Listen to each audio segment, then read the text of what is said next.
Welcome. Welcome back, motherfuckers. It is Sunday, April 13th, my favorite number day of the year. And you're watching One More Round Fights. I'm your host, Gaff. I do this shit every Friday, every Sunday. I give you guys tips, picks, parlays, tricks, all that shit. And we're back for another week of One More Round Fights. We had a big weekend, huge weekend, honestly. UFC 314. We had PFL 2. We had Ennis versus Stanionis. We have F1 going off right now. We got the NBA playoffs starting. Shit, man. It's a good time to be alive. It's a good time to be alive. Don't forget to follow on social. Scan the QR codes below. Left side, main card minute. Right side, One More Round Fights. Don't forget to follow, become a part of the community. We are pretty awesome. Just saying. Main card minute, that's where we do the full card and main card watch-alongs for UFC. And also where we do some PFL watch-alongs. Now, One More Round Fights, that's where we do them one championship watch-alongs. That's where we do them UFC simulations on Saturdays. On Fridays. You know, it was great if you bet my outcomes this past week. I didn't because I'm stupid. But it's great if you bet those. You would have won. And that's where we do this here show that you see right now on Sunday. Don't forget to follow on social. That's where we put out the graphics. YouTube.com/One More Round Fights. One More Round Fights on Twitch, Instagram, TikTok, all that. The only thing is different is Twitter. Fuck you, Elon. You got a character limit, you dickhead. One More Round F8. There you go. Also, send your wins in. One More Round Fights @gmail.com. I want to see how much money you make. Send them in, bitch. Send them in. And shout out to our sponsor, W.GG. Use promo code One More Round for 10% off. That is One More Round for 10% off. 1 for 10. 1 for 10. Yeah. Let's see who's here. Let's see. Lazy Bet in the house. Ladies and gents, we gather together on this most glorious day to celebrate our unwavering faith in the Lord. On this holy Sabbath day, we lift every voice in praise. All hail Lord Gene Silva. Let's go. It was glorious. Bryce got to experience the land of spirits and ghosts himself while he was choked out, I think twice in that fight, and then woke up to a man barking over him. Yeah, if anyone saw that fight, Bryce got put out by that submission, and they showed a close-up of his eyes wide open like he just seen God. And yeah, the first thing that he saw was Gene Silva standing over him barking. That is tough. As a man of the Lord, that is tough to see. You're like, they're demons. They're after me. Poor Bryce. Poor Bryce. But yeah, let's get into it. We got UFC to cover. We got PFL to cover. We got boxing to cover. We got this week's wins. It's actually not a this week's L's. Surprisingly, because of PFL on Friday, I thought it was going to be a this week's L's. I really thought I only had 2 wins on the entire UFC card. So I thought it was going to be a this week's L's. But it turns out, thank you, PFL, it's a this week's wins. We actually somehow ended up like kind of positive, weirdly enough. Yeah. So shout out to the PFL. But let's get into it. We're starting off with none other than our boy,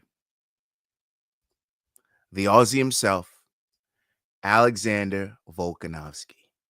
He defeats Diego Lopes by unanimous decision. The scorecards reading 48-47, 49-46, 49-46. Now, this fight was a little dicey at times for our boy Volk. Round 1, Volk round.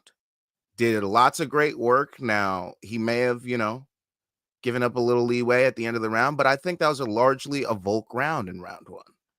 Round 2, it was starting to look like a Volk fight. Volk taking over, doing everything right, but right at the end of the round, Diego Lopes lands a big right straight, drops him, scares the crap out of us. That's a Diego round 2. 1-1 going into round 3. Volkanovski gets back to the same work he was doing in round 1. Lots of leg kicks, lots of punches, lots of evading and backing up to get out of the way of Diego's punches. replicates that in round 4, pretty much replicates that in round 5.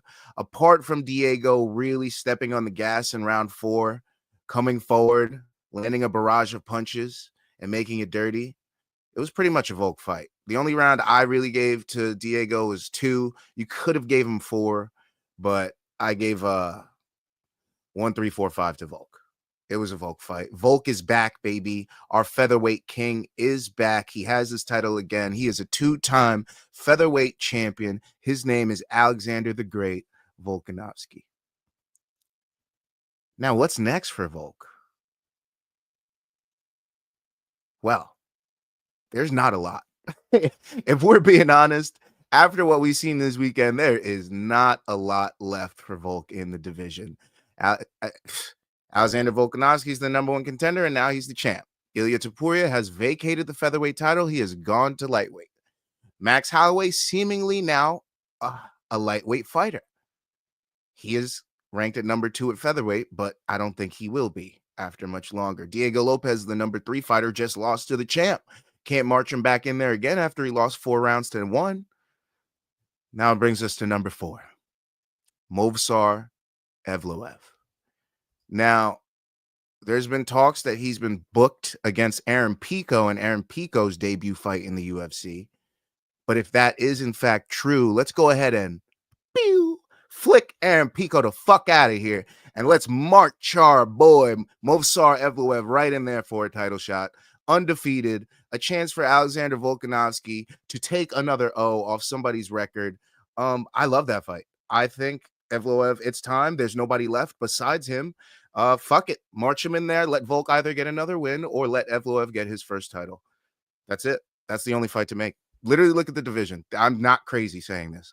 There's nothing left. Yair got a win, but he's off a 2-fight losing streak before that. You're gonna march him in for a win for a title shot after that? That makes no fucking sense. He lost to Alexander Volkanovski and lost to Brian Ortega. Brian Ortega lost to Diego Lopes. So no, that is a terrible fight. People saying that Yair should get a title shot. Shut up, please. Stop. All right, next. Go down the list. Brian Ortega just lost to Diego Lopes. Can't march him in for a fight. That would be weird. Also, him and Volkanovski had a great fight, but it was largely a Volkanovski fight except for the submission attempts from Brian Ortega. So don't like that. Arnold Allen. He got a win recently, but still needs another win. So I think we need to fight him against Lerone Murphy. Maybe the winner of that could get the title shot next, but I don't think we should march him in there. And then Lerone Murphy at number 8 to get a title shot over number 4, Evloev, who's undefeated. No, I'm gonna go Evloev. So everybody underneath Lerone Murphy doesn't make sense either. Aljo doesn't make sense coming off a loss to Evloev. Josh Emmett doesn't make sense coming off a loss to I just said his fucking name. Why can't I remember? Literally just fought. Oh, this is killing me. He just fucking fought. Lerone Murphy. Jesus Christ. And then yeah, nothing makes sense. So the only thing that makes sense for Volk is to fight Evloev or to give Pico a title. No, doesn't make sense. Yeah, so Evloev's the only fighter that makes sense to fight Volkanovski for the title next. Now for Diego Lopes, I say we make Diego Lopes fight Aaron Pico. Fuck it. Right? Just switch those matchups. And if we don't do Diego Lopes, well, Yair won. And Yair Diego Lopes would be a hell of a fun fight. I'd love to see that. All action. You know Diego ain't shooting takedowns. He didn't even shoot more than one takedown on Volk. You think he's going to shoot one on Yair? No. So Diego Lopes throwing hands. Yair throwing hands and feet. I'm ready for that. I want that next. They fought on the same card. It makes sense. I want that matchup next. That's the only thing I want to see next. Wheels up in the house. He says, how would you theory craft Alexander's career going forward? I feel like it has Daniel Cormier-like arc because like Cormier, he couldn't beat John, but he could beat everyone else at a high level. Yeah. Well, luckily for him, the guy that beat him is gone. And there's no reason for him to go up to lightweight because he lost to the lightweight champ twice. He lost to the featherweight champ, and he'd probably lose to him a second time. Max Holloway's up there who probably beat him in that second fight. Yes, I'll stick to that theory. He beat him in that second fight. But anyways, Max Holloway's up there. That would be his one leeway into lightweight. But Do we want to see that fight for a fourth, fifth time? No. So, yeah, Volk's got to stay at featherweight, take on these young lions, and the only people I see ready for him are Evloev and Lerone Murphy. And if Lerone Murphy gets a fight against Arnold Allen, then he could lose that fight, and then we'd really have no contenders. So I'd say maybe even wait on Lerone Murphy, put Evloev in there, see what happens with that. If Yair can beat Diego Lopes, then march Yair back in there for his second title shot against Volk. And if not, then Lerone Murphy's still undefeated and waiting. You could do Aljo if Aljo picks up a win, but there's not much. Yusuf Zalal's at number 12, but a number 12 fighter fighting for the championship. What is he, Dan Henderson? No. So, yeah, Evloev is literally the only option left. Yair, you can't do Yair. I'm sorry. You can't do Yair. You just can't. He's not Chael Sonnen. He's not Colby Covington. You can't do Yair. No. I'd support Brian Ortega over Yair. I really would. Even though Yair beat Brian Ortega. I really would. And vice versa. Doesn't Brian have a win over Yair as well? Am I tripping by saying that? No? Let me look. Take a look. Yeah, he beat Yair too. They have a win over each other. Submission, and he lost by that shoulder injury, which was a fluke. So maybe Brian has a better chance. Brian Ortega has a better case than Yair Rodriguez. Coming off of a loss to Diego Lopes, Brian Ortega has a better case for a title shot than fucking Yair Rodriguez. No offense to Yair. I love Yair. Yair used to be one of my favorite fighters, but marching him in for a title shot just makes no sense to me. It just doesn't. It's Evloev or nothing. And that's that. And that's that. That's all I'll say about this fight. Elsewhere on the card, Paddy Pimblett TKOs Michael Chandler. What the fuck? What happened? I thought it was going to be a sub or a decision. And this man, Paddy Pimblett, walks in there, beats out Michael Chandler on the feet, on the mat, against the cage, threatens submissions, and walks out without a scratch on him. He didn't even sweat in this fight. He had so much energy that after the fight, he almost got in a fight with Colby Covington backstage. Did you guys see that video on social? Yeah. Colby and Paddy Pimblett almost got in a fight backstage. Paddy Pimblett, everybody wants a piece of Paddy. Everybody wants a piece of Paddy Pimblett. And why wouldn't you? With a performance like that, TKOing Michael Chandler in 3 rounds. Something that Charles Oliveira couldn't do in 3 rounds. Okay. Something that Justin Gaethje couldn't do in 3 rounds. Okay. Something that Dan Hooker and Tony Ferguson couldn't do. Dustin Poirier did it, but he's booked seemingly against Max Holloway. So Paddy Pimblett just said, I'm here to stay lightweight. I'm a title contender lightweight. I took out one of your best fighters lightweight. And I'm coming for that top 5. Paddy Pimblett wants Justin Gaethje, Dustin Poirier, Charles Oliveira, or Islam Makhachev next. And I want to see every single one of them. I want to see every single one of those fights because every single one's fun. Every single one of those fights is fun, no matter how you cut it. I'm so happy that Paddy picked up this win. He dominated Chandler. I don't think there was a point where we thought Chandler was going to win this fight. It was all Paddy traffic. Paddy 1, Paddy 2. Even when Chandler got on top and started landing some strikes, he did some stupid armbar. Chandler going for an armbar? Come on, bro. You gave that round away. And ended up on bottom. And Patty just smacked him up, hit him with some elbows, cut him up, cut him under his eye, cut him over his eye, had him bleeding out of his nose, had him bleeding out of his mouth. Patty punished him. Patty put on a performance.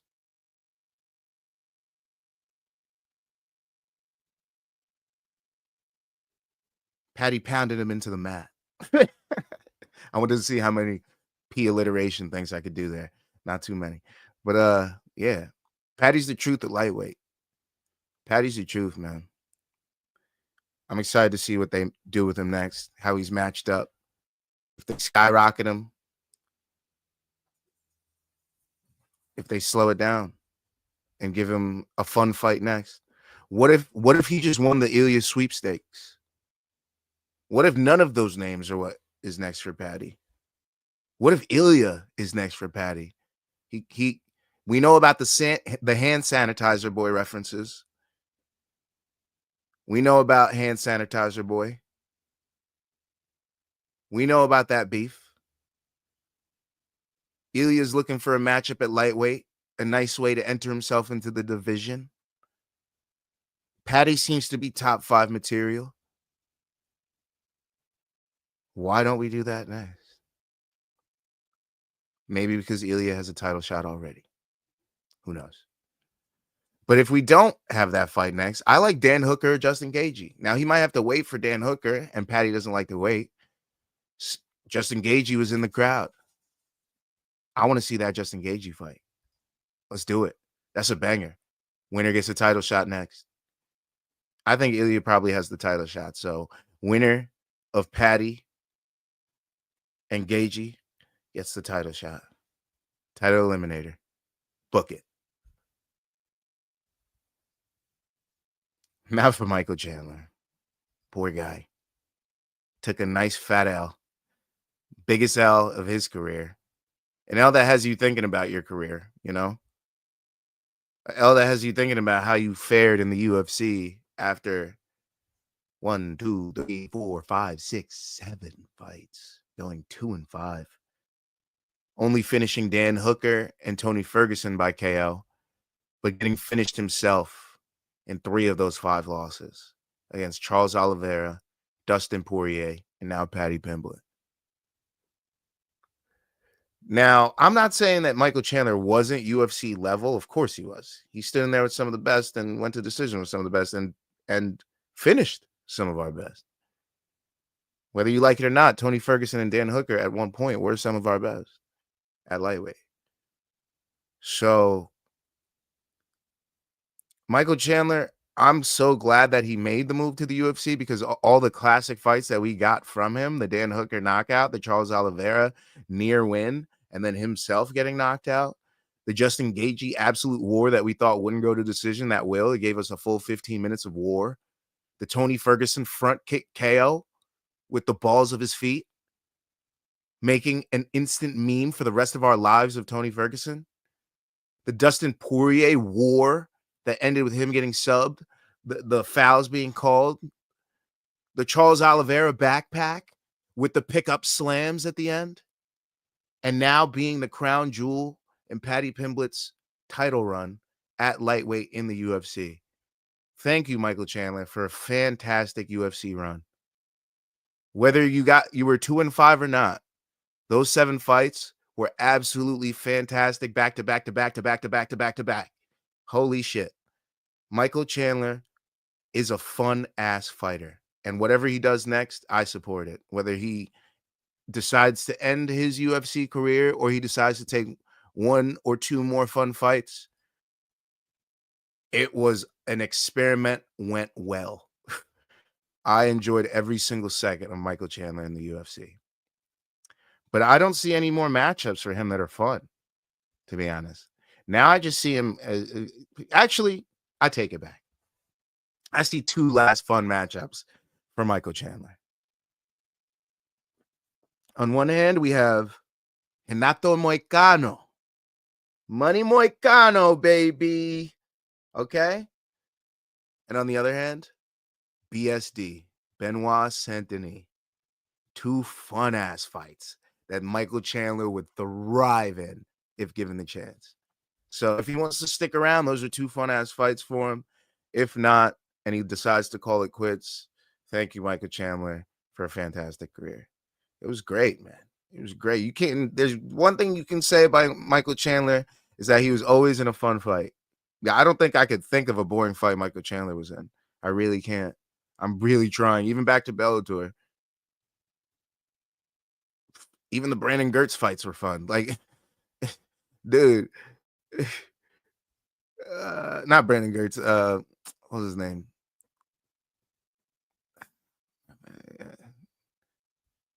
Gertz. Who was it? Was it Gertz? Who the fuck was it? He got in a war with him. Was it Campos? Maybe it was Derek Campos. Or maybe it was David Rickles. Oh, it was David Rickles. That's who it was. It was David Rickles. Yeah, I'm thinking David Rickles, not Brandon Gertz. But oh, he did fight Brandon Gertz. I'm tripping. Yeah, he did fight Brandon Gertz. Technical submission arm triangle choke Bellator 197. So maybe it was Gertz. But yeah, he was literally all of these fights I'm mentioning were absolute fun wars. Brent Primus, Brandon Gertz, Goiti Yamochi, Patricky Pitbull, Patricio Pitbull, Derek Campos, Ill Will Brooks, Eddie Alvarez. Like, bro. Marcin Held. Like, this man was always in a fun fight. God bless you, Michael Chandler. God bless you, brother. God bless you. Which brings me to my next thing. It's our fighter spotlight of the week, baby. And that's right. You know I had to do it. You know I had to do it. Let's get ready. Oh, I don't have the glasses. Fuck. Luke, I blame you. Luke, main card minute, I blame you. I don't have these glasses. But Gene Lord Silva is my fighter spotlight of the week. Gene Lord Silva. Fighting nerds. Fighting nerds, people. Put some respect on their mother effing names. You heard? All right? Fighting nerds. Gene Silva's been training there since 2016. Okay? Damn near decade of fighting nerds greatness coursing through his veins out of Sao Paulo, Brazil. Okay? His wife is a giant part of his support system. His wife, Carol. She helped him find martial arts, helped him get into Muay Thai. Not only that, she controls his ego when he lets it out, when he's not supposed to be. So as a fighter, you see him barking, you see him doing all this bravado. That's Lord. That's Lord Assassin. That's his alter ego. That's who he brings out when he fights. And his wife is who reigns that beast. Okay? She helps control his alter ego when it appears outside of his fighter career. You might have noticed him barking throughout the fight week. You might have noticed him after his win, barking and holding onto the cage like a demon. Yeah. Basically that person, Lord Assassin, Lord, it manifests itself every time he steps into the octagon for prolonged periods of time. So definitely one of those fighters, interesting to watch. He has an alter ego. He's got two sides to him, kind of like a Two-Face, you know, kind of like who's a good example of that? I don't have a good example right now. But he's 28 years old, born December 13th, 1996. He's a 5'7" featherweight with a 69-inch reach. Usually fights orthodox, but switch stances to throw off his opponent. He's 16-2 with 12 KOs, 3 submissions. Now, he's a staple of the Fighting Nerds gym. You may have noticed him among the others like Caio Baralho, however you want to say it, Mauricio Ruffy, Carlos Paraches. Fighting Nerds, baby. Bruno Brazil, now Michael Oleksiejczyk, Mayra Bueno Silva. The team's growing. The gym's growing. People are catching on to the greatness of the Fighting Nerds gym. Flocking there even. trying to add things to their game because they notice how great these fighters are doing in the UFC. We've seen this time and time again with teams, aka Extreme Couture, American Top Team, City Kickboxing, New England Cartel, Goat Shed, and now Fighting Nerds. Okay? He aims to make a run at the top of the featherweight division and possibly in the future lightweight as well. He does have a win over former lightweight contender Drew Dober. Now, he made his professional debut January 13th of 2024, a month after his birthday, facing Weston Wilson at UFC 234. But before that, he started his career in 2016. He had a record of 10 wins, 8 by knockout, 2 by sub, finished everybody. And he only lost 2 fights, both being by decision. Basically, stalled his offense. And those were the last fights he lost coming into the UFC. I mean, let's just take a look at his record. He beat Lorenzo Rodriguez at Aspera FC 48 by KO in the first round. Anderson Hennen Kraus by TKO at Aspera FC 50, March 18th of 2017 in the second round. This was in San Jose, Brazil. Then he lost to Pedro Henrique by split decision at Aspera FC 52. Leaves the promotion, goes to Blackout FC 5, knocks out Lucas Vinicius Rakaukiewicz. That's December 16th of 2017. He then loses to Gabriel Schlup de Lima by unanimous decision at San Jose Super Fight qualifying, April 18th of 2018. That would mark the last loss of his career. That was also his featherweight debut. It should be noticed that his second fight against Anderson Hennen Kraus, that was a bantamweight fight. So Silva's fought at bantamweight, featherweight, and lightweight. I don't foresee him ever going back down to bantamweight, but I could see him fighting at lightweight in the future. Now, after this fight, he goes on to fight Muniz Martins dos Santos. He knocks him out at MF Fighters 1, November 10th, 2018, in the very first round, which starts his run of first-round knockouts. Now, these are all first-round knockouts or first-round submissions that I'm about to read to you. You ready? Antonio Henrique Santos de Miranda at MTK MMA Brazil 1, April 27, 2019. Submission, guillotine choke, round 1. Tamray Lacerda, KO, flying knee, March 8th, 2020. Round 1, 4 minutes and 28 seconds. Adriano Souza at Road to Future 1, June 27, 2021. Round 1, KO by punch. Thiago Souza, submission, guillotine choke, RFA Fight 1, August 8th, 2021. 50 seconds of round 1. Valdemir Cardoso, KO punch at Spartacus Fight Event 28, February 4th, 2023. Round 1. And Shaheen Najafi retired him, TKO, Spartacus Fight Event 34, March 25th, 2023. Round 1. And that was his lightweight debut. And then the aforementioned fight against Kevin Vallejos, in which he won by unanimous decision at Dana White's Contender Series 61, September 5th of 2023. That was his return to featherweight, and he wins that fight. Goes on to fight Weston Wilson, TKOs him, UFC Fight Night Ankalaev versus Walker 2, January 13th of 2024, round 1. It's a theme of Gene Silva's career, isn't it? Round 1 KOs, round 1 finishes. Then in June 29th of 2024, he takes on Charles Jourdain. But before that, before we notice that, he was scheduled to face William Gomis May 4th, 2024 at UFC 301. The fight was canceled because Gomis suffered a weight loss related illness. So he then takes on Charles Jourdain, June 29th, 2024, at UFC 303. He misses weight, weighs in at 147.5 pounds. They proceeded to catch weight. Silva fined 20%, which goes directly to Jourdain in a win or loss.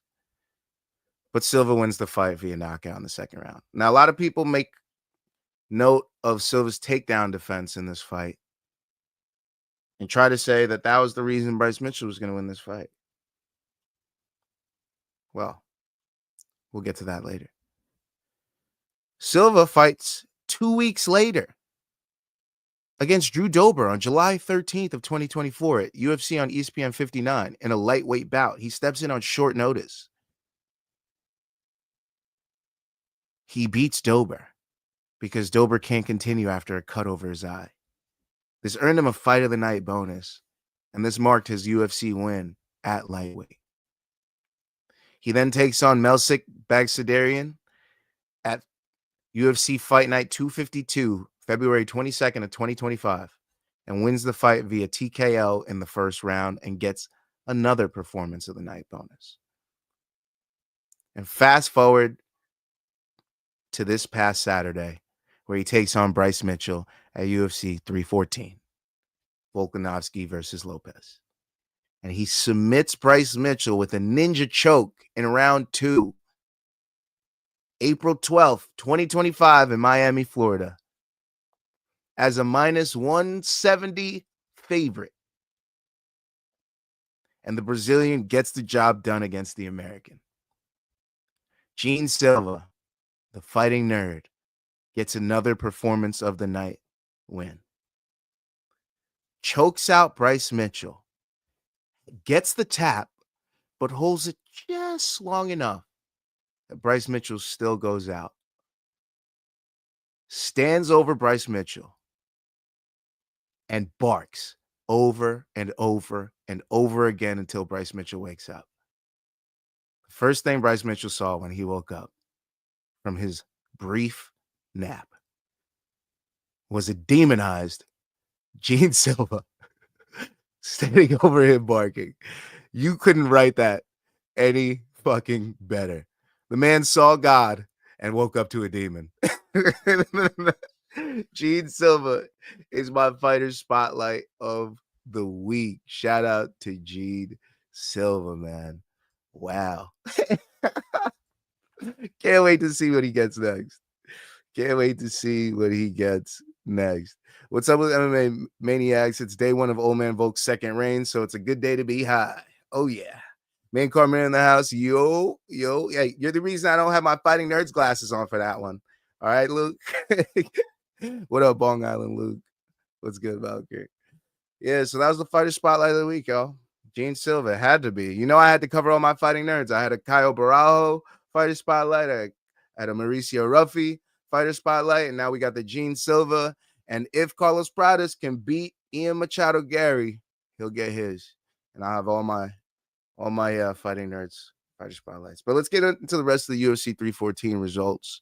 We spent like 45 minutes on the UFC. Shit. I didn't even get to PFL yet. Yair Rodriguez defeats Patricio Pitbull via unanimous decision, 30-27 across the board. Patricio Pitbull just looks small. He just looks small. He looked too small to be a featherweight, especially up against Yair, who isn't the biggest featherweight, but he's a big featherweight. I'd love to see Patricio go back to 35, maybe get some dieting. His body just doesn't even look like a 45 body. It's all short and stubby. He looked like a completely different weight class. No offense to him. So I'd love to see Patricio either go down in weight or just get matched better. I mean, Yair was a terrible fight for him. Long, rangy striker. When, Patricio really needs to get inside and take fighters down. And when he did get Yair down, Yair got back up so easily. Now, Frankie Edgar, when he held Yair Rodriguez down, he kept him there. And that's Frankie Edgar. And Frankie Edgar went down to 35. So that tells me a lot about Patricio's strength and ability at 45. I really think he should go down to 35. And I think he'll have great success in the UFC at 35. There's so much fun matchups at 35. There's no reason to stay at 45 just for the sake of saying that he was the greatest 45er at Bellator and UFC. No, bro. I'd just like to see you do well in the UFC. So let's go down to 35. Yair I say he fights Diego Lopes next. You know, I don't think he should get a title shot after that. He did look great, but is it that he looked great or that Patricio just didn't look that great? Gene Silva, we just went over. Dominic Reyes defeats Nikita Krylov via knockout punches, round 1, 2 minutes and 24 seconds. Damn.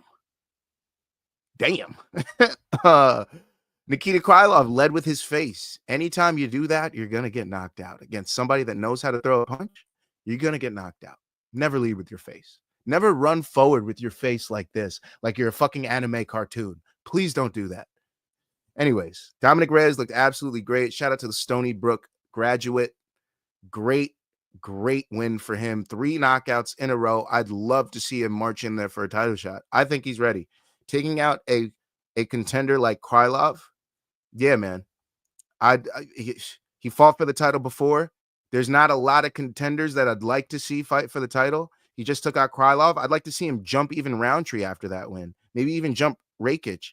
I'd love to see Dominic Reyes at number 6 after that win, to be honest. I'd love to see him at number 6, maybe even number 5. Fuck it, man. Let's skyrocket him. 3 knockout wins in a row. Light heavyweight is not hard to get a title shot these days. Alex just lost. Let's get him in. Let's get him one more fight, maybe, and then get him in for a title shot. Any one of those top 5s. Jiri, Carlos, Yan, I don't care. March him in there, and let's get him 4 in a row and march him in for a title shot. Dominic Reyes looked absolutely fan-fucking-tastic. Love to see what he does next.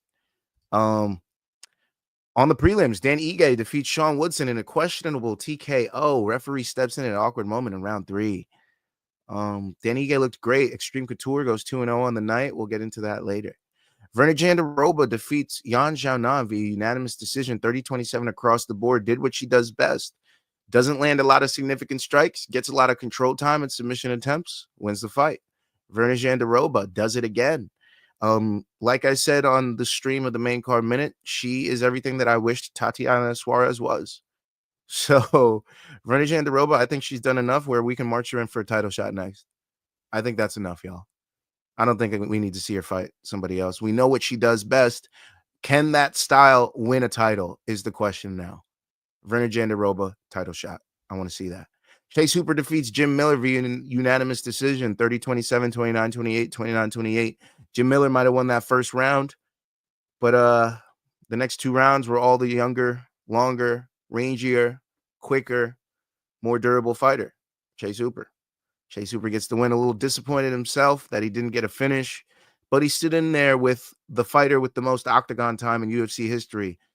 I mean, that's something to behold. So Chase Hooper, solid win, man. Don't look down on that. Julian Erosa defeats Darren Elkins via TKO strikes, round 1, 4 minutes and 15 seconds. Julian Erosa looked slow to start, as he always does, but picked it up as soon as he got hit. He got woken up real quick from a Darren Elkins punch, and he was like, oh, shit, I'm in a fight, and made quick work of Darren Elkins. Darren Elkins, great win for Erosa, 2-0 for Extreme Couture, but Darren Elkins and Team Alpha Male not doing good on the night, losing with Yan Xiaonan, losing with Darren Elkins.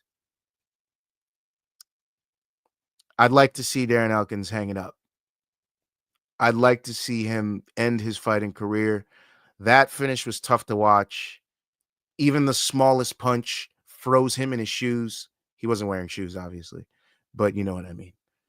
Froze him in his tracks. It was tough. It was tough to see. I don't want to see a guy like that. I mean, his nickname is The Damage, and he's taken way too much. We need to end his career. If the UFC, I mean, the way that Dana White talks about some of these fighters, like Diego Lopes and all those, Diego Sanchez. I keep mixing Diego Sanchez and Diego fucking Lopes. Why do I keep doing that? Like Dana didn't want to see Diego Sanchez take any more abuse. Why do you want to keep seeing Darren Elkins take abuse? He's taken way more abuse than Diego Lopes. Diego Sanchez. Fuck me. I keep fucking doing that. Diego Sanchez. So please hang it up, Darren Elkins. You've had a great, fun career. We've seen a lot of fun fights out of you. I don't want to see any more fights. Taking so much damage from Cub Swanson, so much damage from Julian Erosa, so much damage from the other fights before that, Daniel Pineda, all the other fights. I don't want to see you fight again. Please retire. please. Michael Oleksiejczuk defeats Cedricus Dumas, TKO strikes. Fighting Nerds, 2-0 on the night. Could have been 3-0 if Carlos Prada stayed in against Jeff Neal, but Michael Oleksiejczuk gets the win. Round 1, 2 minutes and 49 seconds. Sue Maderji gets the first win and only win of Team Alpha Male of the night. He defeats Mitch Raposo, split decision 29-28, 28-29, 29-28. Marco Tulio defeats Tresean Gore in one of the most fun fights of the night. TKO strikes round 2, 3 minutes and 16 seconds. And Nora Cornell defeats Haley Cohen via submission rear naked round 2, 1 minute and 52 seconds. And that completes my coverage of the UFC 314 card. Let's get into these comments, you heard? Oh, wowsies. Ilya is favored beating Patty. It's closer than many people think from a technical. And I don't think Patty is more likable or marketable. All of that because Ilya's ego and selectiveness hurt him. Yeah, wheels up. That's a good point. That's a good point. Melker says, what do you guys think of Reyes versus Olberg? I think Olberg might fight Yuri, but I would rather Reyes Yuri, but I know Reyes wouldn't rather that after that hellacious elbow that knocked him out last time. So I would like Olberg Jiri. I would like Reyes Yan or Reyes Hill. Even Reyes Bahia. Let Reyes get another chance to fight. Oh, Alex is probably fighting for the belt, right? So Jiri, Olberg, yeah, either, and I think Hill's booked as well. So Hill's booked against Roundtree, right? So Blachowicz. I'd say let Reyes get the Blachowicz rematch. I think that should be his next fight. And if he gets that win, then it's either him or Jiri for a title shot or him or Olberg for a title shot. And you could just lay in wait, like one in a row, like rack them up, like 4 months apart. You know what I mean? You don't have to make them fight each other. You just be like, oh, we got 2 contenders waiting. Perfect. Get the queue going. Get the queue going at light heavyweight. I don't know if it's going for Pereira or Ankalaev. Big Ank or big fucking Big Chama. I don't give a fuck. Just line them up. Reyes versus Olberg is a fun fight. Yes, it is. Yes, it is. Wheels up. Melker says people are saying Arman versus Patty, but I think Arman is up for the belt and isn't Ilya. So I think Patty should fight Charles, Dustin, or Justin. I hate to be a lightweight. Lightweight's tough right now, man. Lightweight is bogged up right now. Main card minute says I'd like to see Reyes rematch Blachowicz. Yes, sir. Yep, he agrees with me. Can do Olberg, Jiri in the meantime. Yeah, I like that matchup perfectly. You said it just like I did. Perfect. If it isn't Ilya, I meant gotcha. Yeah, Reyes versus Yan is a good rematch because it says a lot about where they both are in their careers, right? Yeah, 2 old guys. Like, who is going to be the old guy being successful again? Is it you, Yan? Probably not. So, Reyes, you've been looking great. You've been knocking people out. And if he can knock out Yan, somebody notoriously hard to knock out, that really tells us, oh, yeah, title shot. You know what I mean? And Luke says they're probably doing the rematch of Ank Poetan. Yep. Hill Roundtree booked in late June. Yep. So it's either Yan, Yuri, Olberg, or Rakic. Most likely. I don't want to see Rakic. No offense to Rakic. I'm good off him. No offense to him. I'm just good off him. Let's get into these PFL 2 results, baby. PFL 2 happened. Lots of upsets. I gave some locks, and my locks did not hit. Let me tell you, my locks did not hit. Let's start the card off with Marceli Alves defeats Leandro Higo. Split decision, 28-29, 29-28, 29-28. Higo is my lock. I thought Higo won the fight. Higo didn't do enough to win. Maybe wasted a little bit too much time in the clinch and on his back. Just didn't do enough in the judge's eyes. Leandro Higo does not move on to the tournament. He does not move on. Let me get a look at these PFL brackets real quick so we know. So we have an idea of who's fighting who next.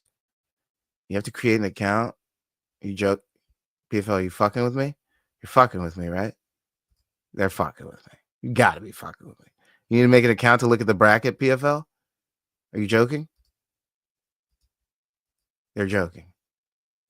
They gotta be joking, right? I'm so sick of them. I'm so unbelievably sick of them guys. All right. All right. Well, moving on from that. Fucking PFL, you know, I try so hard with you. And you just do this shit over and over and over again, pissing me the fuck off. God damn it. All right. I'm not even going to look it up. I don't even care. Wait, is that it? I'm going to give it one more shot. Nope. Not it. Not it. I don't care. I don't care who's fighting who. You fucked up, PFL. Got to make me sign in, give you my email to see it? No. Not a goddamn chance. Not a goddamn chance, PFL. Anyways, Liz Carmouche defeats Alara Joanne. TKO punches round 1. I told you guys this wasn't going the distance. I told you Liz Carmouche would get a finish. I told you the ladies were getting finishes this night. I told everybody that. I was like, yo, bet the ladies to get finishes. I'm telling you, them ladies are getting finishes. And the only fight to fuck it up was Jenna Bishop and Kana Watanabe. But whatever. Mando Gutierrez defeats Francesco Nuzzi via submission, rear naked choke, round 1, 4 minutes and 13 seconds. This was a war for as long as it lasted. Mando finally jumps on the back. As a dog, Mando gets the win. Gotta love it. Mando, huge win. Justin Wetzel is a huge dog, also beats Kasum Kasimov via unanimous decision, 29-28, 30-27, 30-27. He was a plus 900 underdog. Kasimov was minus 1,100, minus 1,200, okay? And Wetzel gets the win. Huge win. The American defeats him. Justin Wetzel, I got my eyes on you. Gary Clark Jr., baby. Katerina Shakalova defeats Juliana Velasquez in a huge upset. Submission, rear naked choke, round 1, 2 minutes and 5 seconds. I thought Juliana was a lock. Juliana was supposed to be a lock. She was supposed to walk in there. She had only lost to one person in her career, and it was Liz Carmouche 3 times. And Katerina Shakalova has now joined that list of people she's lost to. Yeah. Katerina Shakalova, moving on. She'll be taking on Jenna Bishop, who defeated Kana Watanabe via unanimous decision, 30-27, 30-27, 29-28. So that's going to be a fun fight. 2 grapplers going at it. Will the submission game of a Katerina Shakalova win, or will the grappling game of Jenna Bishop win? Who knows? Jake Hadley defeats Matos via submission, Scottish twister, round 3, 2 minutes and 16 seconds. Just barely hits our under. Just so barely hits the under 2.5, which what we took. Thank you. You'll see that in this week's wins. Thank you, Jake Hadley. What an awesome submission win, defeating Mateos Matos. Love to see who he fights next. I think he's going to be fighting Martialarts Alves next. I think the winner of Higo is going to fight the winner of Hadley. So I'm excited to see that next. And the last fight on the card, Alora Donna defeats Diana Esvaragova. If you took her as a dog, you're welcome. I told everybody to take Donna. She was undefeated, and she got the win. Submission by neck crank. Round 1, 4 minutes and 48 seconds. You're welcome if you took her. You're welcome. It was easy money. Alora Donna wins. She will be taking on Liz Carmouche in the next leg of the tournament. Jenna Bishop against Katerina Shakalova, Marceli Alves against Jake Hadley, and I'm assuming that leaves Manto Gutierrez up against Justin Wetzel. So, yeah. Those are the PFL 2 results. PFL 3 next weekend. Check it out. Me and Luke will be doing the watch-along since there's no UFC next Saturday. No UFC next Saturday, guys. No UFC next Saturday. Just Friday. Just PFL. And it's going to be a short card, just like PFL was this week. I think the whole event was only 3 hours. So, yeah, PFL doing great with their run time these days. Lots of finishes, so it ran pretty quick. That's it. That covers my MMA portion. Let's get into some boxing. Shall we? Jaron Boots Ennis, TKOs.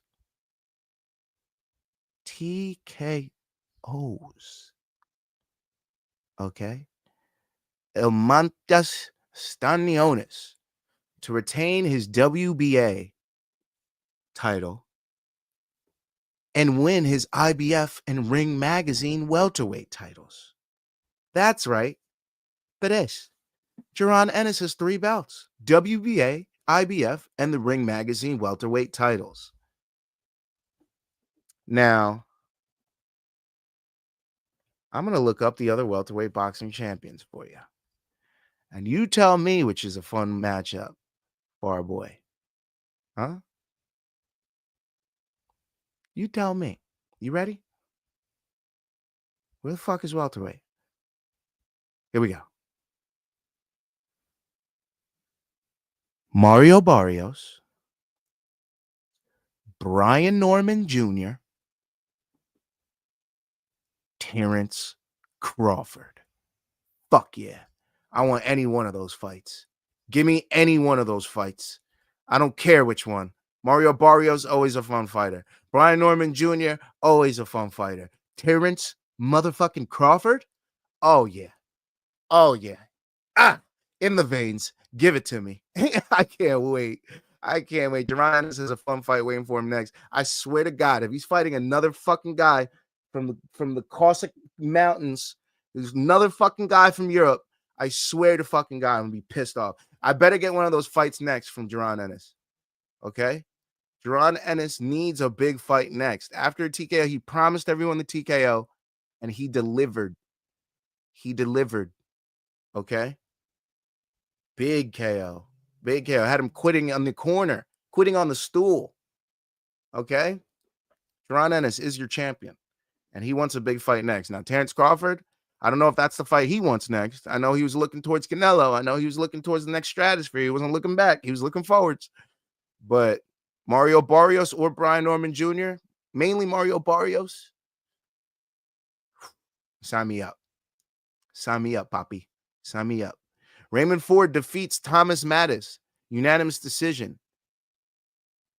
Omari Jones defeats William Jackson by KO. Round 1. Shakram Gisov defeats Franco Ocampo. KO. Round 4. Zaki Moses defeats Alex Balete. KO. Round 2. Tamir Smalls defeats Earl Bascom. KO. Round 1. Arturo Cardenas defeats Edgar Joe Cortez. TKO. Round 8. And Francisco Rodriguez defeats Naeem Parker by retirement. Round 3. And that was the Jaron Ennis versus Eimantas Stanionis card. Man. Boxing was popping off this weekend. I ain't gonna lie. Boxing was kind of popping off. I ain't gonna lie. I ain't gonna lie. Oh, main card minute says working on some new graphics for that ish. Okay. I see you. Terrence Crawford is never fighting Boots, just like Canelo isn't fighting Benavidez. That's fair. That's fair. But we can always dream and paint the fight like it's gonna happen, right? Just create more lore for both guys if it never does. And fuck it, we got Barrios. Barrios is still a fun fight. Brian Norman Jr. is still a fun fight. So I'm not mad at it. But you never know. You never know where careers take you. Who falls out? Terrence Crawford just wants to fight. He's like, fuck it, I'll take Boots. You never know. You never know where these guys' heads are at. Moker says Mario or Brian are good fights, but I think Boots will fight both because he's spoken about wanting to be undisputed before moving up. I'd love to see that. So I'd probably, if I were him, I'd take Barrios next just to like elevate, and then take Brian just to finish it off, just to be like, okay, this is the last thing. Because Brian next would kind of feel like a step down. So I feel like Barrios next. And then that would, hopefully, if you get Brian Norman a fight in between, then get him another win under his belt. And then, that would make that fight look so much better. But yeah, hopefully he fights both. We'll see what happens, though. We'll see what happens. We got more boxing. I'm not covering any more cards that happened over the weekend. I'm just saying some upcoming boxing news. April 19th, Oceanside, California, on DAZN, Gabby Fundora versus Marilyn Badillo. 10 rounds for Fundora's undisputed flyweight championship. Also on the court, Charles Conwell versus Jorge Garcia Perez. 12 rounds of junior middleweight. Also on April 19th in Sheffield, England, on DAZN, Dalton Smith taking on Matteo Germain. 12 rounds, junior welterweight. Ishmael Davis taking on Ryan Kelly on that card. 12 rounds of junior middleweight. And Josh Warrington taking on Asad Asif Khan, 10 rounds of junior lightweight. April 26th in London on DAZN, Chris Eubank versus Conor Benn, 12 rounds at middleweight. Eggate You already know about that. May 2nd, New York City, DAZN pay-per-view. Ryan Garcia versus Rolando Romero, 12 rounds, junior welterweight. Me and Luke will be covering that. Don't you worry. May 3rd in Riyadh, Saudi Arabia on DAZN pay-per-view. We got Canelo versus William Skull. 12 rounds for Alvarez's WBC, WBO, WBA, super middleweight titles, and Skull's IBF super middleweight title. May 4th in Las Vegas on ESPN and ESPN Plus. We have a title fight between Naoya Inoue and somebody. I think they're getting a short notice replacement. I heard it was Ramon Cardenas. I heard it's somebody else. I don't know. I forget. May 10th in San Diego, ESPN and ESPN Plus. Title fight, Emmanuel Navarrete versus Charlie Suarez. 12 rounds for Navarrete's WBO junior lightweight title. And that was my boxing coverage.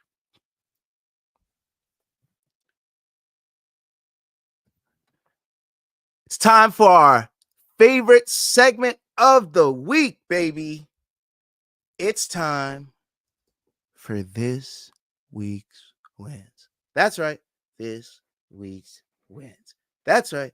This week's wins. All right. So it's not that this week's wins that we wanted. It's not. It's not. Oh, shit. I forgot to put these in order. I'll do that right now. It's not that this week's wins we wanted. Let's be honest. We got smacked the fuck up. All right.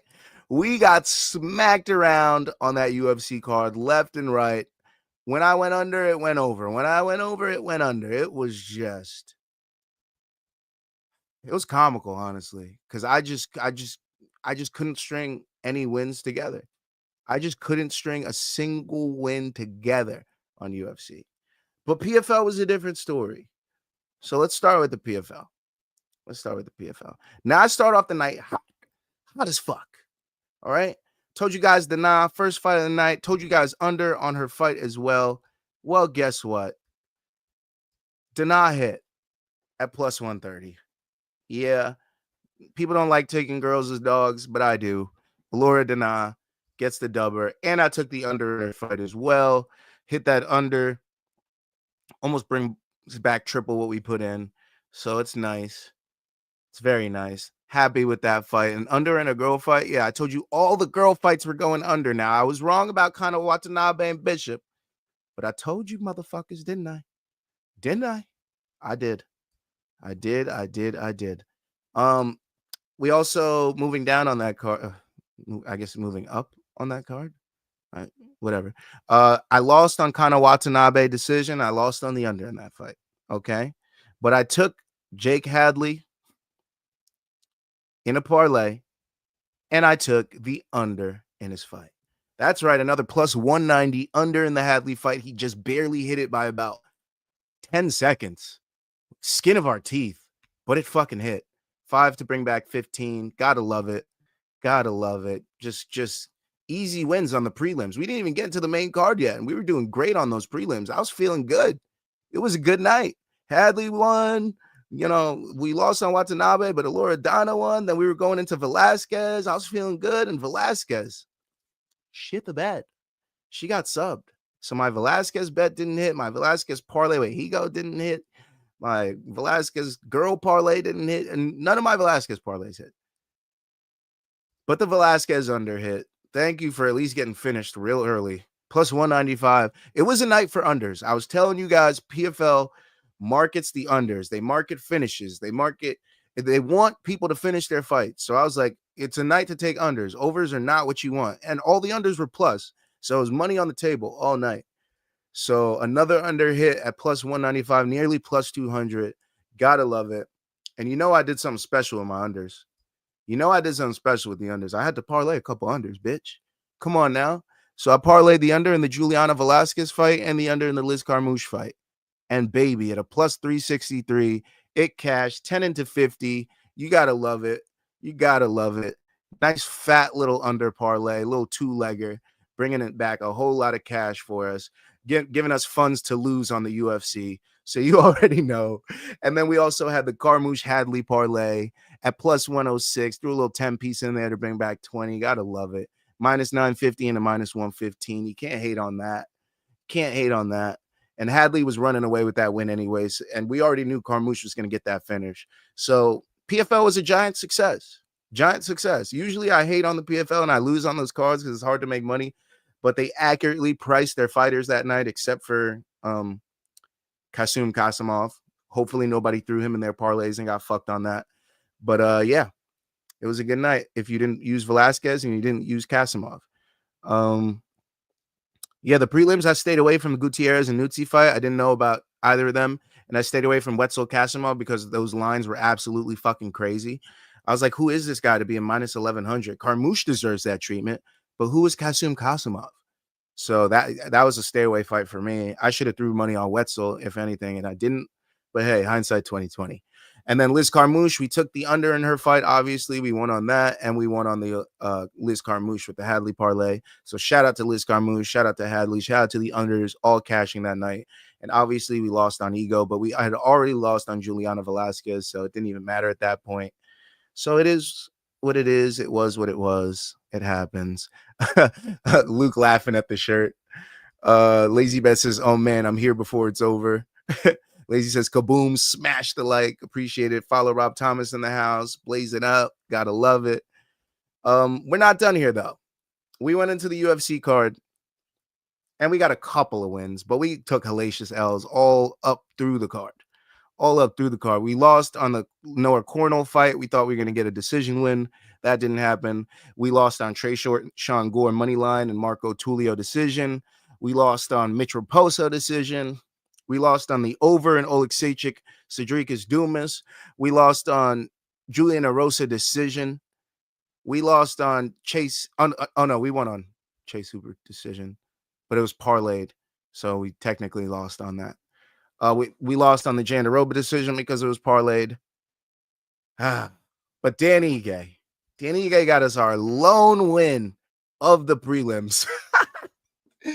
5 at plus 200 to turn into 15. Our one win, our lone solo fucking win on the prelims was due to Dan Ige. And the only reason I took it is because of Luke on the main card minute. So thank you, Luke. You gave me my one win on the prelims. And we only had one win on the main card as well. Because as you know, we went with Nikita Krylov and the over, which did not hit. We went with Bryce Mitchell by decision, which did not hit. We went with Gene Silva by KO, which did not hit. We went with Gene Silva by decision, which did not hit. We went with Patricio Pitbull, which did not hit. We went with Yair KO, which did not hit. We went with Patty Sub and Patty Decision, which did not hit. But the only thing that we got right, which I, at the end of the night, just really gave up and didn't even want to throw real money at it. So I threw just $2 at it and an odd surge of plus 150 into plus 250. Our lone win on the main card was $5 from Alexander Volkanovski. Yeah. Hellacious L's on UFC 314. Very tough card to make money on. And yes, this was supposed to be a this week's L's and not a this week's wins, but PFL saved our asses. But I promised you a this week's L's, so I will provide you those L's that I took. Now, the same L's were put in on DraftKings, so I didn't have to show you them twice. So I'm only showing you the FanDuel ones because all the wins came on DraftKings because PFL was on DraftKings. It's not on FanDuel. And UFC, I literally didn't put money in FanDuel because I had already lost. So I was like, fuck it. We're only taking L's on DraftKings. So yeah, we mitigated our losses, but we still lost. And here are our L's. And they're bad. They're bad. One leg every time. Here we go. Yeah. Plus 1570. 6 legs. Sorry, 5 legs. Marco Tulio, Verna Jandaroba, Gene Silva, Patricio Pitbull, and Diego Lopes. The Brazil parlay died on the last 2 legs. Patricio Pitbull and Diego Lopes. And my favorites parlay that I boosted from a plus 2054 to a plus 1630 lost. Julian Arosa, Verna Jandaroba, Gene Silva, Patricio Pitbull, and Patty Pimblett. Damn it, Patricio. We were so fucking close. That would have cashed for nearly $200. Damn it, Patricio. Damn it. Damn it. Damn it. Motherfucking L's. All right, that's the first set of L's that we took on parlays. I'm not done here. I'm not done. Then we took our second slate of L's. Prepare yourself for this one. Yep. The Bryce Mitchell L, the over and the Dominic Reyes fight L combined. Yeah, it's bad. It's real bad. Oh, 6-legger. Plus 3280. Had Chase Hooper, Werner Jandaroba, Dominic Reyes, Bryce Mitchell, Patty Pimblett, and Volk. Just Bryce Mitchell in there ruins the parlay at a plus 3280. Oh, my Lord. And Bryce Mitchell, Patty Pimblett over 4.5 in the main event. Killed by Bryce Mitchell. Chase Hooper points, Werner Jandaroba points, the over 2.5, and Krylov Reyes just absolutely smashed it at plus 2137. Tough L. Just absolutely fucking tough L. And the last set of L's that I'm willing to show you guys. Yeah, 2 4-leggers. Julian Erosa, Werner Jandaroba, Nikita Krylov, and Gene Silva. Nikita Krylov kills the plus 469 parlay and the plus 787 with the over 1.5 and Cedrikas Dumas, Oleksiejczyk. The over 2.5 in Jim Miller, Chase Hooper. Over 2.5 Jan Janan, Jandaroba, and Patty Pimblett money line. It died. It died. It mother freaking died. Okay? It died. You guys know it. I know it. You bet it. I bet it. They're all dead. Okay? In addition to all these that died. You know, the main card minute, one more round parlay, dead. The UFC P units parlay, dead. The one more round parlay, dead. And yeah, the UFC high motherfucking risk parlay, dead. All 4 dead and buried, gone, never to be seen again. All dead. And even the PFL ones didn't cash. I'm not even going to pull those up. Even the PFL ones didn't cash. So it was our first L weekend in quite a long time on one more round fights. No green cash graphics will be put out. We lost every single parlay we gave. But hey, at least we didn't lose on the PFL. So regardless of the fact that we took hellacious L's on the UFC, it was still a solid edition of this week's wins. Thanks for watching, guys. Quickly before I get out of here, let's get some PFL picks going. We got PFL 3 this weekend. Impa Kasanganay taking on Fabian Edwards. Okay? Now I'm going to go bottom to top. I like Clay Collard against Alfie Davis. I like Josh Silveira against Mike Shipman. I like Brent Primus against Vinicius Sachieli Sanchi. I like Sadibusi against Dalton Rasta. Those are my 4. That'll probably be the one more round parlay. Those 4. And then my high risk will probably be Impa Kasanganay, Mads Burnell, Aaron Jeffrey, and Nick Maximov or some shit. I don't know.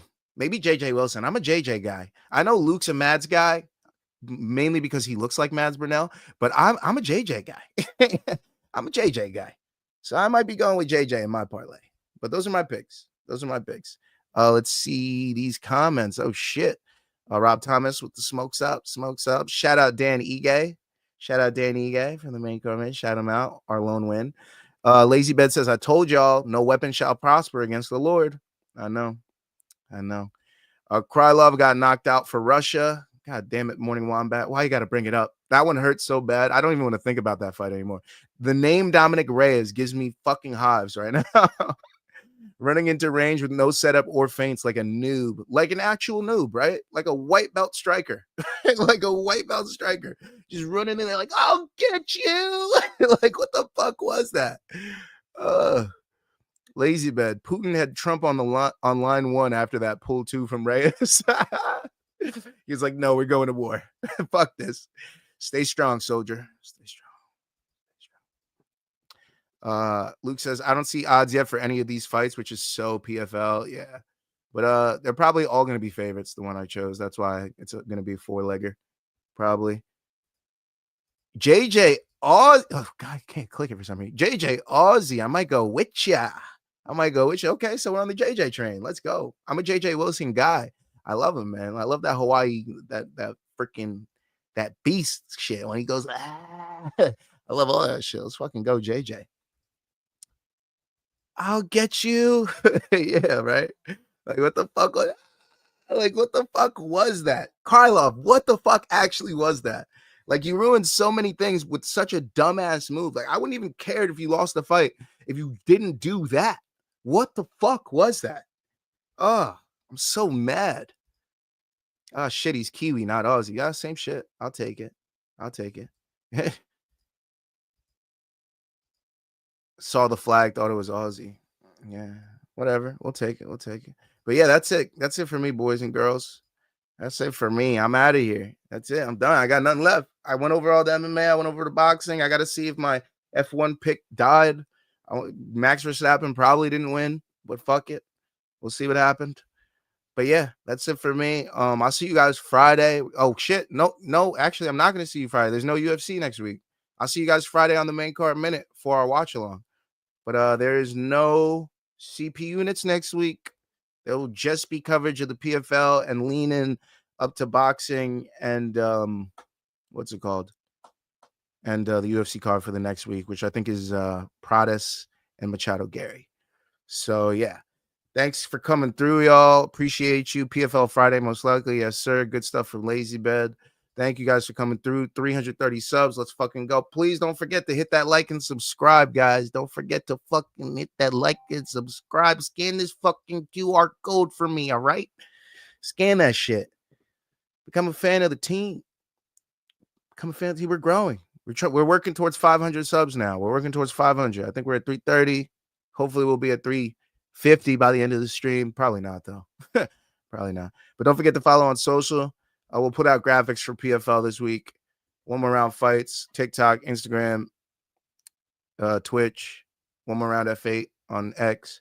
Don't forget to send your wins in to one more round fights at gmail.com. Sponsors, hit me up. Stupid bitches. Hit me up. Give me some free shit. Hit me up. And yeah. Yeah, that's it. I'm the host, Gaff. I do this shit every week. Come back and we'll have some more fun. All right. Bye.